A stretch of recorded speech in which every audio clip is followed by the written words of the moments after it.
করতে পারবে না, মানে পাপ করার ক্ষমতা সে হারিয়ে ফেলে, শয়তান তার কাছ থেকে অনেক দূরে চলে যায়।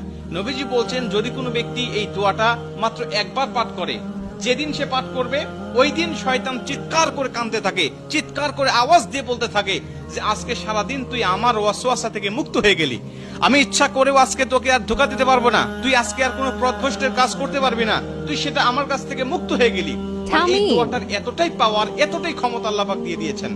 অতএব আমরা এই দোয়াটা মুখস্থ রাখবো, ছোট্ট একটি দোয়া মুখস্থ করে প্রতিদিন আমরা তেলাওয়াত করব। আমরা কিন্তু অনেকে আছি পাপ ছাড়তে চাই, কিন্তু আমরা এমন কিছু দেখি বা এমন কিছুর সম্মুখীন আমরা হয়ে যাই, ওটা দেখার পরে আমরা নিজের উপরে নিজের কন্ট্রোলটা হারিয়ে ফেলি, তখন আমরা পাপ করতে বাধ্য হই বা পাপ শয়তান আমাদেরকে করিয়ে ফেলে। এজন্য যদি আমরা প্রতিদিন অন্তত ফজরের নামাজের পরে এই দোয়াটা যদি পাঠ করতে পারি, তাহলে আমরা কিন্তু শয়তান থেকে মুক্ত থাকবো ওই দিন সারাদিন। আর শয়তান থেকে মুক্ত থাকার কারণে আমরা ইচ্ছা করলে ওই দিন পাপ করতে পারবো না। নবীজি এই দোয়াটা